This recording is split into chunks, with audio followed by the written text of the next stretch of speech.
अलग अलग इलाकों से हम लोग यहाँ आए और आपके समक्ष आने के पीछे ये दस्तावेज लेके आए हैं। ये दस्तावेज बिहार में लहर पैदा करता है। ये दस्तावेज भैंस खोलने की बात नहीं करता। ये दस्तावेज धमकी नहीं देता। ये दस्तावेज मंदिर, मस्जिद, गिरजा, गुरुद्वारा की बात नहीं करता। वो सब हमारा अपना मुद्दा है, हमारी आस्था का प्रश्न है। ये नौकरी की बात करता है। सिलेंडर 500 रुपये जो बेतहाशा वृद्धि है।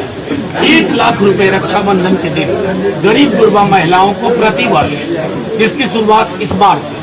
उसके अलावा इस इलाके के भी बहुत लोग सेना में भर्ती हैं। अग्निवीर 4 साल में रिटायर करते हैं। हम पुरानी भर्ती चालू करने के लिए कटिबद्ध हैं। रेलवे की भर्तियां खत्म हो गई, हम उसको चालू करवाएंगे। लब्बो लुबाब ये है कि हमारा पूरा का पूरा फोकस तेजस्वी जी के नेतृत्व में आर्थिक सामाजिक न्याय और उसी के प्रतीक के रूप में यहाँ ऋतु जायसवाल जी है।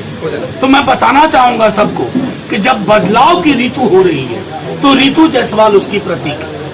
और वो प्रतीक है एक ऐसे उम्मीदवार के रूप में जो यहाँ के लोगों के दुख सुख में रहेंगी, वो हवा में नहीं रहेंगी, उनके पांव जमीन पे है और एक व्यापक आबादी का उभार उनके पक्ष में है।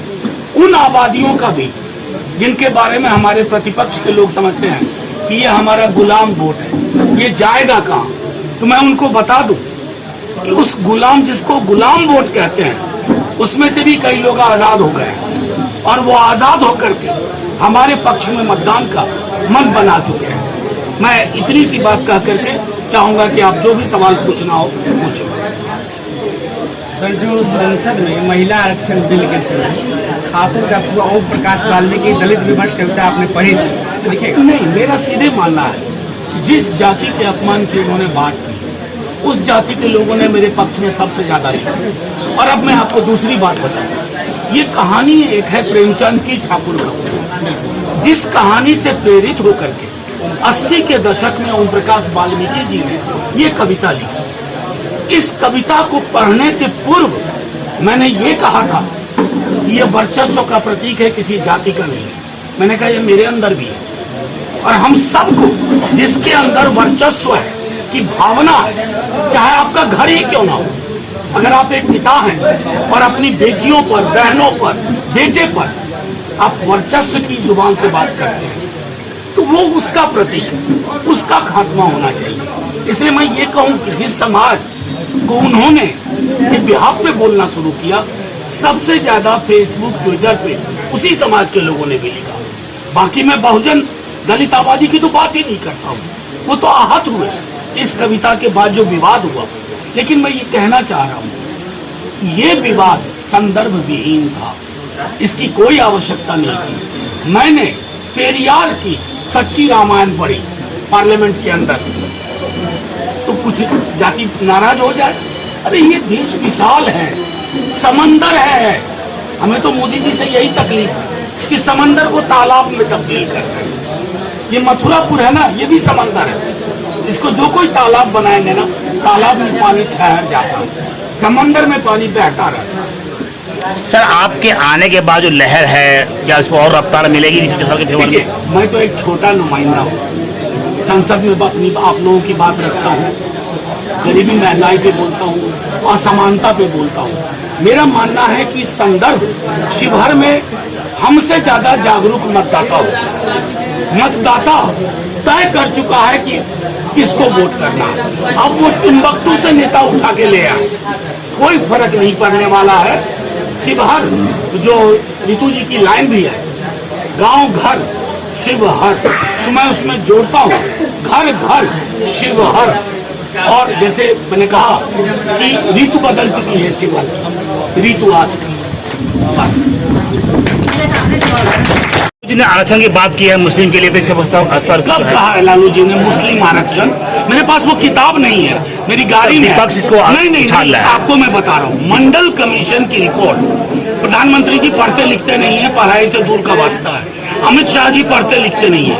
मंडल कमीशन की रिपोर्ट पढ़िए, पेज नंबर 49 से लेके 55 तक, जिसमें गैर हिंदू जातियों में क्यों आरक्षण है। आधार धार्मिक नहीं है, जैसे कसाई हिंदू हो या मुसलमान, धोबी हिंदू हो या मुसलमान, समझ रहे हैं, बढ़ई हिंदू हो या मुसलमान, हज्जाम हिंदू हो या मुसलमान, वो सामाजिक शैक्षणिक आधार पे है। और हाँ, जहां मुस्लिम आरक्षण की बात की थी, उनके साथ तो सीट में गठबंधन करके बैठे हैं। तो सिर्फ प्रधानमंत्री जी और उनकी टीम के लोग भ्रम फैला रहे हैं। मैंने 3 प्रेस कॉन्फ्रेंस करके वो दस्तावेज दिखाए कि ये है आर्टिकल 15, आर्टिकल 16 से, इस संविधान की किताब से आरक्षण तय होता है। इसमें सोशल एंड एजुकेशनल, सामाजिक और शैक्षणिक प्रावधानों की बात है। लेकिन मैं प्रधानमंत्री जी से उम्मीद नहीं करता हूँ। जो व्यक्ति भैंस खोल लेते हैं, भैंस खोल लेगा, मंगलसूत्र छीन लेगा, वगैरह वगैरह बोले, ये भी बोल दिया राम मंदिर पे ताला लगा देगा। महाराज कैसे प्राणी हैं आप। सर एक सवाल और सर आपसे है कि विपक्ष का आरोप है कि चरवाहा विद्यालय अगर ये जीत जाएंगे तो ये खोलेंगे पूरे बिहार में जो है। नहीं, चरवाहा विद्यालय तो इसलिए खोलेंगे कि जो बच्चे भैंस चरा रहे हैं, जिनकी सामाजिक आर्थिक स्थिति अच्छी नहीं है, वो भी शिक्षा से दूर न रहे। लेकिन वो विकल्प नहीं होगा जो मुख्य धारा की शिक्षा व्यवस्था है। तो अब अगर इतनी ही बुरी चीज थी चरवाहा विद्यालय, तो पूरी दुनिया में इसकी तारीफ क्यों हुई थी। असल में इन लोगों के पास कोई एजेंडा बचा नहीं।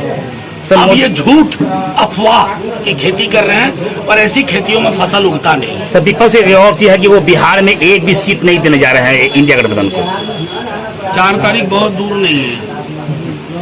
कितना दूर है, कितना दिन है आज, कितना 22 है ना, 10-12 दिन 4 तारीख को पता चल जाएगा। अरे बिहार में सीट आ रही होती तो प्रधानमंत्री जी मारे मारे फिरते, यहाँ आके यहीं सो रहे हैं। प्रधानमंत्री जी के चेहरे की हवाई उड़ी हुई है। बेचारा टेलीप्रॉम्प्टर तक दुखी हो गया है कि यार लिखा कुछ रहता है, बोल कुछ देते हैं। तो मैंने प्रधानमंत्री जी का चेहरा देखिए, उससे बड़ा ओपिनियन पोल कोई नहीं है। सर मनोज जी जो शिवहर में आए हुए हैं, तो क्या लगता है इनके आने के बाद जो है माहौल और चेंज होगा? नमस्कार जी, शिवहर में आए हुए हैं, क्या इनके आने के बाद लगता है कि माहौल और चेंज होगा? और हमारे जो प्रत्याशी हैं एक और मतों से चुनाव जीत के जा रहे हैं। बस कहीं कोई लड़ाई नहीं है। सर आप लगातार पूरे क्षेत्र का भ्रमण कर रहे हैं कि कैसे किस तरह माहौल है सर? 2 से 2.5 लाख से जीतेंगे ऋतु जायसवाल। धन्यवाद। बस इतना ही।